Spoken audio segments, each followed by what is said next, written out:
¿Cómo están? Un gusto de saludarles. El día de hoy vamos a conversar sobre el trastorno del espectro autista, de qué se trata, de qué es. Para ello nos acompaña la terapeuta ocupacional del Programa de Inclusión Social y de Apoyo de Salud Integral para la Población de Espectro Autista, Natalia Castillo. Natalia, gusto de saludarte, bienvenida. Gusto de saludarle. Encantado, gracias por acompañarnos, gracias por aceptar la invitación para que hablemos de este tema que el día de hoy es importante conocerlo, saber de qué se trata. Pero partamos por este Programa de Inclusión Social y Apoyo de Salud Integral para la Población de Espectro Autista. Es un nombre amplio, pero es muy específico. Bueno. Así es. Bueno, este programa se concretó este año, ya partimos en junio con todos los profesionales que están distribuidos en distintas comunas. Y este programa nace por la necesidad que se ha visto acá en la región de los lagos, ya con el aumento de la población dentro del espectro autista. Esto ha ido creciendo, entonces la alta demanda, ¿cierto?, crea la necesidad de dar abasto al abordaje integral de los niños, niñas y adolescentes y también adultos dentro de la condición. Yo sé que lo vamos a hablar un poco más adelante, pero ¿qué es en términos concretos el síndrome del espectro autista? ¿Por qué es un síndrome? Es una condición. Una condición, sí. Claro, o sea, en el manual del DSM-5 se le denomina como trastorno del espectro autista, pero esto en la actualidad ha ido como variando Y evolucionando. Exacto. Principalmente el concepto, más no la causa y las consecuencias. Exacto. Bueno, la condición del espectro autista es parte, ¿cierto?, como les mencionaba, del manual del DSM-5, donde está clasificado como dentro de los trastornos del neurodesarrollo. Ya es una condición que se ve alterada principalmente en las habilidades cognitivas de la persona, ya, pero como hablamos de espectro, es una gama bien amplia. ¿Qué quiere decir? Que es amplio, por ende, en cada persona es distinta. ¿Ya? Entonces, en cada, por ejemplo, niño, niña o adulto, vemos características o signos distintos, pero lo que más vemos, o la triada más esencial, es que hay una dificultad en la comunicación e interacción para sus habilidades sociales, en sus habilidades cognitivas, y también se ve un patrón repetitivo y a veces restringido de algunos de sus intereses. Ya, esa es como la triada como más característica que se evidencia en las personas dentro de esta condición. Pero como hablamos de espectro, es una variedad, o sea que en cada individuo va a ser diferente. Es decir, hace 20 años, las personas diagnosticadas con el espectro autista eran mucho menos que hoy día. Así. Debido a esta evolución, debido a esta ampliación, por así decirlo, de las características de una persona con autismo, es precisamente que ha aumentado la cantidad de personas diagnosticadas con esta condición. Sí, bueno, también antes se le conocía como Asperger. Ya no solo como autismo, ahora esa clasificación como que quedó solo en autismo, se fue desapareciendo el término de Asperger. Entiendo. Entonces por eso también ha ido evolucionando este término y así también con esta clasificación también aumenta más la población que se incluye dentro de esta condición del espectro autista. Y bueno, también pasaba que el acceso también para este diagnóstico que lo da un psiquiatra o un neurólogo, antes era mucho más limitado de lo que es ahora, que hoy en día, lamentablemente, aún hay un déficit en la accesibilidad para estos diagnósticos. Entonces, esto también va de la mano para que esta población haya aumentado, ¿cierto? Ya por la relevancia que se tenía para acceder a las especialidades y obtener un diagnóstico. Correcto. Y eso hace también de que hoy día sea mucho más fácil diagnosticar, como tú bien lo decías, pero también detectar de manera precoz, de manera temprana. Sí. Mientras más temprano se diagnostiquen este tipo de situaciones, es mejor para la familia, digamos, porque mientras más pequeñitos son los niños, el tratamiento siempre va a ser mucho más efectivo. Exacto, así es.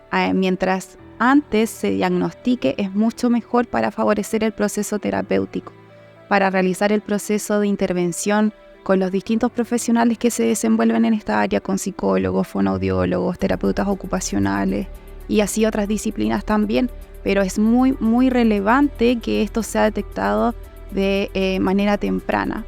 Ya, y por eso también es relevante que los colegas también de los distintos dispositivos puedan realizar las pesquisas para luego hacer las derivaciones a las especialidades y ahí se realicen las confirmaciones diagnósticas. Correcto.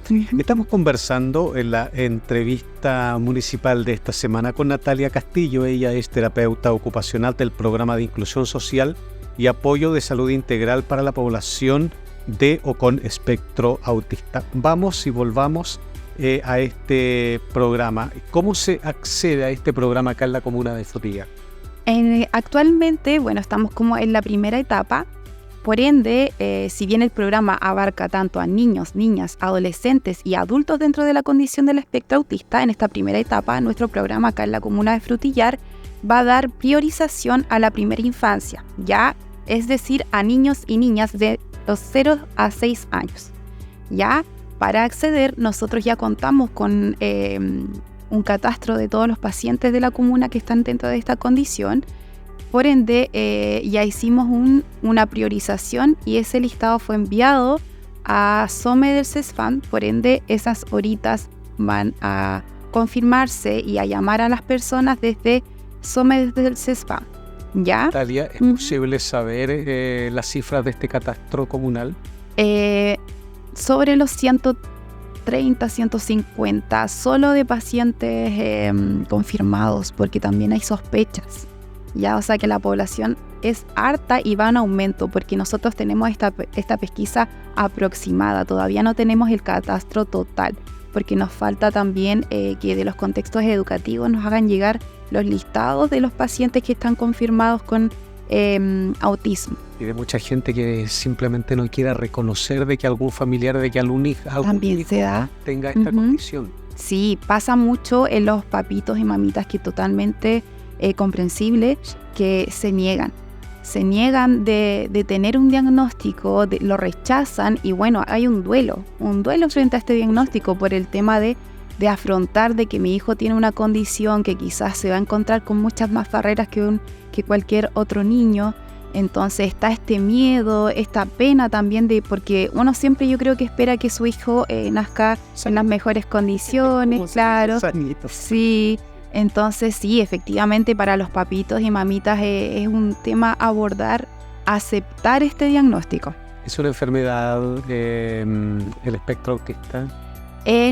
No es una enfermedad, es una condición, ya, porque esta condición no se sufre, no se considera una enfermedad, es una condición, ya que esta abarca de todo el ciclo vital, desde que son niños, ¿cierto? Que cuando idealmente se debe diagnosticar, y acompaña por lo largo de la vida, hasta que uno es una persona mayor. ¿Ya? Y al ser una condición, no podemos como tener la cura como a cualquier enfermedad. ¿Ya? O sea, no hay cura. No hay. Uno nace con esta condición y se va con esta condición. Exacto, es así. Por eso es muy relevante la intervención de manera integral por parte de los profesionales para entregar todas las herramientas, fortalecer todas las habilidades de estos niños y niñas y personas adultas también, para que ellos puedan lograr la inclusión plena y desenvolverse como todos lo podemos hacer. Natalia, ¿y es efectivo este tratamiento? Sí. Este programa, digamos, porque no es solo un tratamiento es, como tú bien te decías, hay muchos profesionales que están alrededor de una persona y de la familia. Exacto. ¿Es efectivo? Es efectivo siempre y cuando idealmente sea integral. Ya, por eso que en nuestro equipo también contamos con psicólogas, fonoaudiólogos, terapeutas ocupacionales. Es muy, muy relevante que sea un abordaje integral tanto con el niño y con la familia, ya, porque tenemos que considerar que esta condición está, cierto, en la persona, pero también es parte de quienes los rodean, de la familia y sobre todo de la comunidad que somos nosotros. O sea, a veces las barreras las creamos más en la comunidad que en ellos mismos. Se dice que el autismo se da generalmente en hombres. ¿Es así? No es así. El autismo se presenta tanto en hombres como mujeres. Ya sí hay una alta Prevalencia. sí, población más en hombres que en mujeres, pero se da en ambos, hombres y mujeres. Ahora, ¿por qué también está más aumentado en hombres? Es porque en las mujeres tiende a pasar más desapercibida a veces esta condición, solo a veces, no siempre. Como mencioné anteriormente, cada persona autista es única. Ya, entonces en cada uno esta condición se desenvuelve de distintas maneras, y en hombres y en mujeres también. Y en mujeres a veces tiende a pasar más desapercibida esta condición. Según tu experiencia. Bueno, según mi experiencia y también por la evidencia científica, en la mujer se da más lo de poder llevar la imitación, por decirlo así. Entonces los niños desde chicos, aprenden mediante el juego, ¿cierto? Está esta etapa del juego simbólico donde ellos imitan acciones, por ejemplo, el comer, el peinar, ¿ya? Y desde las niñas está más esta observación hacia sus pares, hacia sus adultos. En cambio, por ejemplo, si están interactuando, ella puede tender a imitar las acciones del otro, entonces pasa más desapercibida su condición. No pasa tanto como en hombres que presentan una característica más definida dentro de la condición del espectro autista. Por ejemplo, se da mucho que el contacto visual se les dificulta. Una mujer en el sexo femenino, ella por imitación tiende a llevar esto más fácil. En cambio, en un hombre le cuesta un poquito más esa actividad. En específico, es solo un ejemplo, porque se puede dar en otros patrones, por ejemplo, al sociabilizar, en algunas otras habilidades más sociales, ¿ya? En cada uno es distinto, pero por esta es como un poco la diferencia que se ve entre hombre y mujer. Sí. Otra situación que nos separa entre sexos, y qué lindo que así sea, ¿no? Tú recién nos entregabas algunas alertas que son realmente importantes cuando uno es papá y uno cree sentir de que tiene a su hijo, a su hija con alguna condición del espectro autista. Primero es derribar la barrera y segundo aceptar de que uno tiene un hijo con esta condición, y allí es donde comienza el desafío, es donde comienza el trabajo. Pero uno como papá, uno como mamá, ¿cómo puede alertarse de que tiene un hijo con esta condición? Uh-huh. Bueno, como les decía anteriormente, en cada persona esto es distinto y único, pero hay patrones en común. Por ejemplo, se evidencian dificultades en la comunicación e interacción. Si nosotros vemos que nuestro niño ya va en una edad más avanzada, de 3 a 4 años, y todavía no se desarrolla el habla y el lenguaje, ese es un signo de alerta, ya, porque principalmente se ve en sus habilidades de comunicación e interacción. Uno se empieza a dar cuenta que al niño le cuesta sociabilizar, no interacciona mucho con sus pares, se le dificulta el contacto visual al entablar una comunicación. Otros signos también es que hay algunos estímulos sensoriales que le molestan, por ejemplo el ruido, a nivel táctil, algunos estímulos a veces de la ropa, las etiquetas me molestan, estoy muy inquieto. Otras cosas también que vemos es que tienen en la infancia intereses muy restringidos. Por ejemplo, en algunos casos se presenta una fijación. Por ejemplo, tengo a mi hijo que solo le gustan los dinosaurios y todo tiene que ser con dinosaurios. La mochila con dinosaurio, un juguete de dinosaurio, la polera con dinosaurio, porque sus intereses son restringidos. Y también repetitivos, tienen rutinas o conductas muy repetitivas. Por ejemplo, tienen una rutina muy estructurada. Y si algo cambia, puede generar una descompensación. Y así, esos son como los más principales que podemos ver desde la infancia ya hasta la adultez. Y si el papá o la mamá intentan hacer otra cosa en vez de un dinosaurio, no sé, un balón, por ejemplo, no lo va a aceptar. Puede que no. Hay casos en que puede que lo tome, lo explore un poquito y después vuelva al dinosaurio, porque a mí me gustan los dinosaurios. Ahora, ¿son personas límite? En sus intereses, sí, son más restringidos que límites. Pueden explorar otras cosas, pero a lo mejor su interés va a ir netamente a algo en específico que a ellos les gusta. Pero no quiere decir que no van a querer o intentar explorar otras cosas. Sí, son más restringidos. Cuando te escucho, me pongo en el lugar de la mamá, me pongo en el lugar del papá, que qué difícil debe ser lidiar con una situación así. Qué difícil debe ser aceptar de que tu hijo tenga estas condiciones. Sí. ¿Cómo ves tú la experiencia de la mamita, del papito, respecto a sus hijos? Porque primero debe, como lo decíamos, debe haber un reconocimiento y una aceptación. Y ese proceso me imagino que debe ser difícil. Es súper difícil para los papás, para la familia en general, la aceptación de este diagnóstico. Bueno, primero, ¿cierto? Cuando se dan cuenta de que su hijo es distinto a los demás, ya empieza cierta esta alerta, y por lo que yo he visto que los papitos empiezan a buscar cierta ayuda con especialidades, derivaciones, para llegar primero que todo al diagnóstico. Ya teniendo el diagnóstico es una base muy fundamental para entender por qué mi hijo tiene este comportamiento, por qué mi hijo tiene esta conducta, y así poder facilitar todo. Para los papitos es súper difícil aceptar, ¿cierto?, este diagnóstico, y después está el proceso de buscar cómo ayudo a mi hijo, cómo voy a pagar estas terapias si son tan caras, cómo voy a acceder a estos profesionales si no solo necesito un terapeuta, necesito a un fonoaudiólogo, a un terapeuta, a un psicólogo, psiquiatra, neurólogo.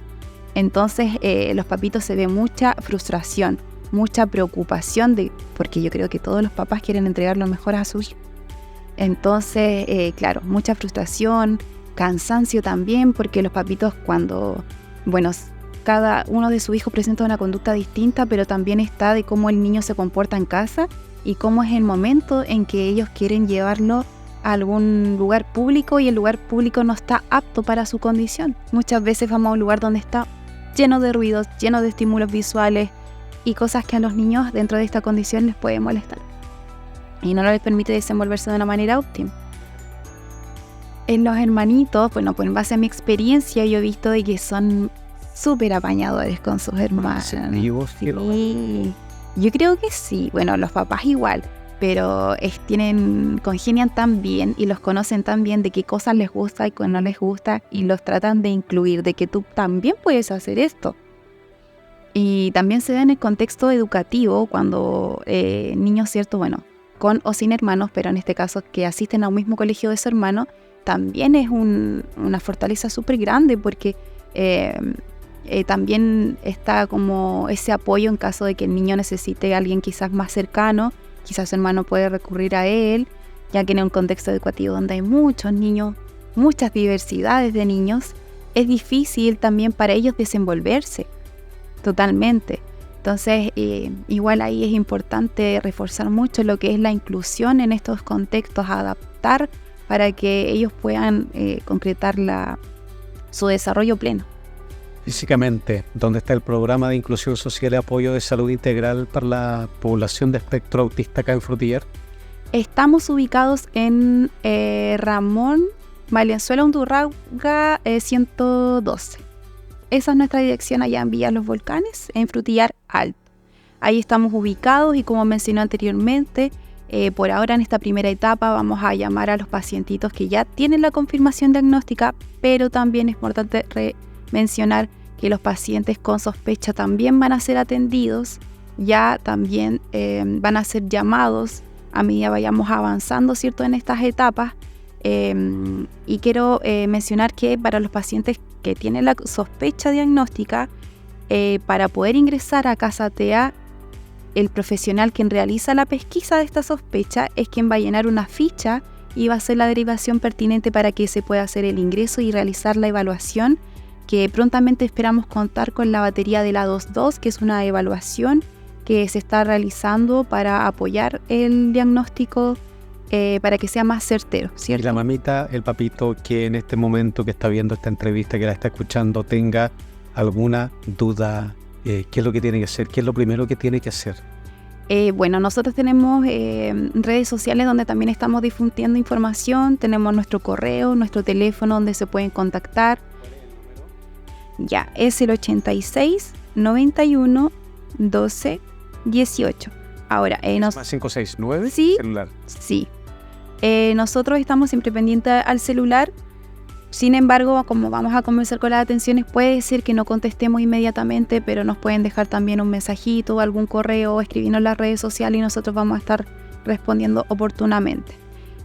Otra cosa que quiero mencionar y recalcar, porque yo sé que esto ha generado un impacto ya acá en la comuna Frutillar, que están todos pendientes de cuándo iniciamos, de cómo poder acceder a estas prestaciones, y el programa quiere abarcar también a una gran población, niños, niñas, adolescentes y adultos, ¿cierto? Que es una población bastante grande y vamos a tener que ir seccionándolos, quizás vamos a tener una lista de espera, pero queremos dar la mayor cobertura posible y entregar una atención de calidad a nuestra población, ¿ya? Entonces, a tener paciencia también, porque esta lista de espera, como les mencioné, es una población grande, pero queremos dar la mayor cobertura posible. Y destacar que el por qué nosotros vamos también a priorizar a primera infancia, porque, bueno, son todos importantes, independiente de la edad en que se encuentren, pero mientras antes tengamos la pesquisa es mejor, mientras antes tengamos el diagnóstico es mejor, y si empezamos a realizar terapias desde chiquititos, podemos mejorar mucho y potenciar mucho sus habilidades para poder lograr la inclusión plena, que es el objetivo principal de este programa. Que eso es lo más importante y eso es lo que hemos querido transmitir a través de esta entrevista con Natalia Castillo. Natalia, muchas gracias. Gracias a ustedes por la invitación. Estén bien. Chao. Chao.